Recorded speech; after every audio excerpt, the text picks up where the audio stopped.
সংখ্যালঘুদের ওপর নির্যাতনের প্রশ্নে বাংলাদেশের ইউনূস সরকার এবং বিভিন্ন ইস্যুতে রাজ্যের শাসক দল তৃণমূলকে একযোগে আক্রমণ শানালেন বিরোধী দলনেতা শুভেন্দু অধিকারী।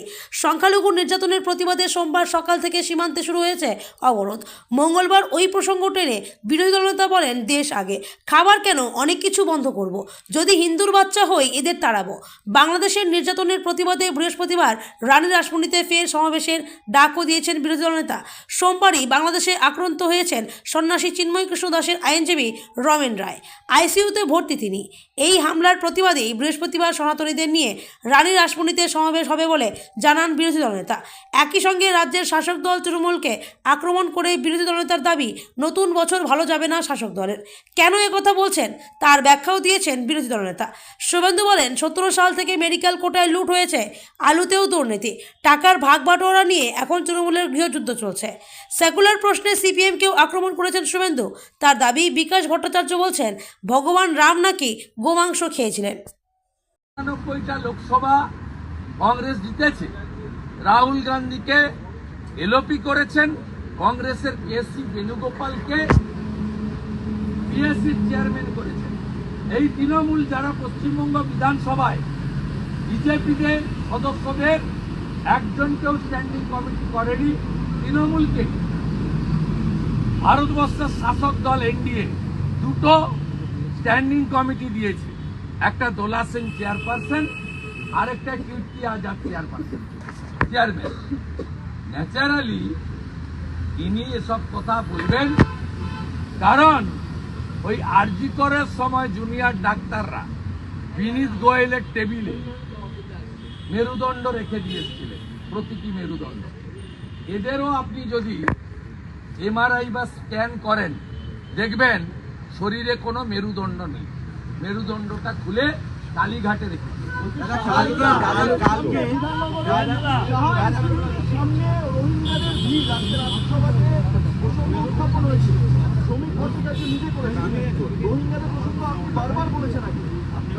কত রোহিঙ্গার ছবি নেবেন আমার কাছে, কত রোহিঙ্গার ছবি নেবেন। দাঁড়ান,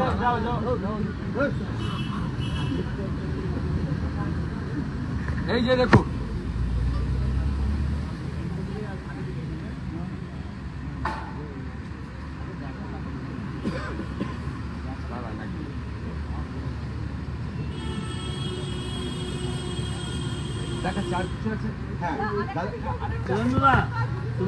হুমায়ুন কবির গত দুদিন আগে আমি বলবো না, বলে পাশে দাঁড়িয়েছিলেন, আজকে বললেন আমি বলবো না। দাদা, আপনার নাম না করে মুখ্যমন্ত্রী কালকে বলেছেন আপনি নাকি খাবার বন্ধ করতে গেছেন পেটটা বলে, যেটা এখতিয়ারের মধ্যে নেই। আপনার নাম না করেই মুখ্যমন্ত্রী দাবি করেছেন আপনি দেশ আগে। ভারতের পতাকায় যে পা দিয়েছে, খাওয়ার বন্ধ কেন, অনেক কিছু বন্ধ করে, খাওয়ার বন্ধ কেন, অনেক কিছু করব, দেশ আগে। মুখ্যমন্ত্রী দেশের মর্ম বোঝেন না বলে এই ধরনের কথা। আমার বাড়ির বিপিন অধিকারী স্বাধীনতা আন্দোলনে 8 বছর জেলে ছিল। এই মুখ্যমন্ত্রী কোন পারিবারিক পাবেন না যিনি স্বাধীনতা আন্দোলনে গেছেন, উনি তার ফিলিং পাবেন কি করে? আমার মা বরিশাল থেকে এসছে 60 সালে, ওনার ফিলিং থাকবে কেন? আমার ফিলিং আছে, আমি অত্যাচার জানি। দেশের পতাকাকে যারা পা দিয়েছে, খাওয়ার বন্ধ কেন? আমি তো চিকিৎসা বন্ধের দাবি করি, একাধিক ডাক্তার সমর্থন করেছি। এই যে দেখুন রোহিঙ্গা, রোহিঙ্গা হাওড়াতে বলে ভিসা নিয়ে ঢুকেছিলাম, এখন আর ভিসা নেই। কত রোহিঙ্গা নেবেন?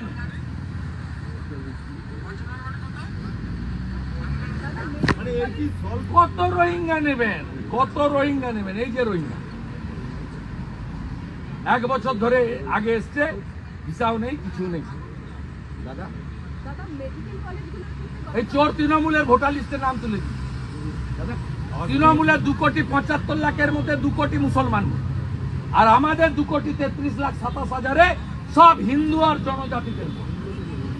দাদা, বাংলাদেশের অস্থির পরিস্থিতি সামাল দিতে কেন্দ্রীয় সরকারের দায়িত্বের কথা মনে করেছেন কালকে মুখ্যমন্ত্রী, কি বলবেন আপনি, আপনার reaction? মুখ্যমন্ত্রী আগে এনআরআই মেডিকেল স্ক্যাম সামলান। এনআরআই মেডিকেল স্ক্যাম 600 কোটি টাকায় 17 সাল থেকে মেডিকেলের কোটা বিক্রি হয়েছে। আজকে ইডি 20 জায়গায় রেড চলেছে। এটা আগে সামলান মুখ্যমন্ত্রী। তারপরে এই যে আরেকটা রোহিঙ্গা মেমারিতে থাকে, ডানকুনিতে কাজ করে।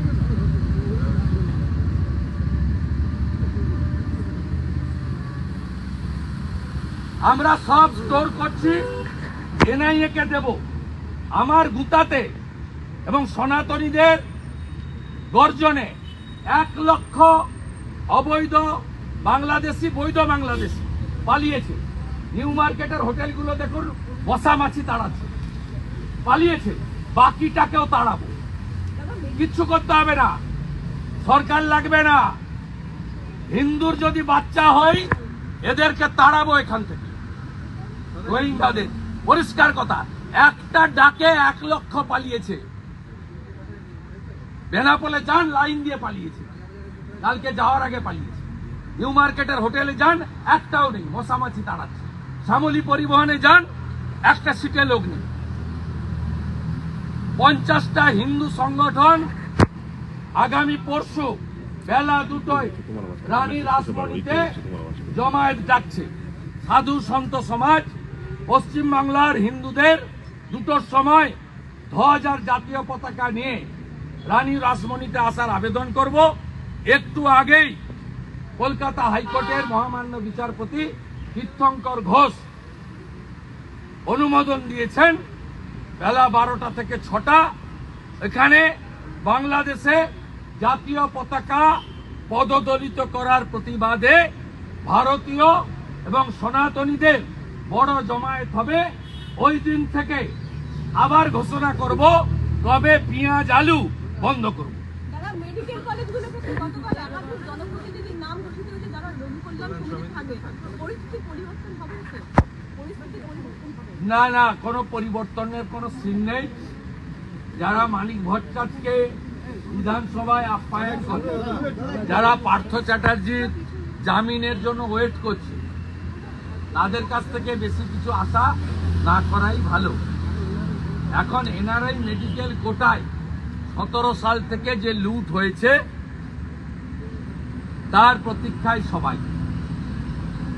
ভারত সরকারের এক্সটার্নাল অ্যাফেয়ার্স মিনিস্ট্রি এনওসি পর্যন্ত জাল করে 2 কোটি 3 কোটি টাকা করে এই মেডিকেল কলেজগুলোতে এনআরআই কোটা বিক্রি করা। 17 সাল থেকে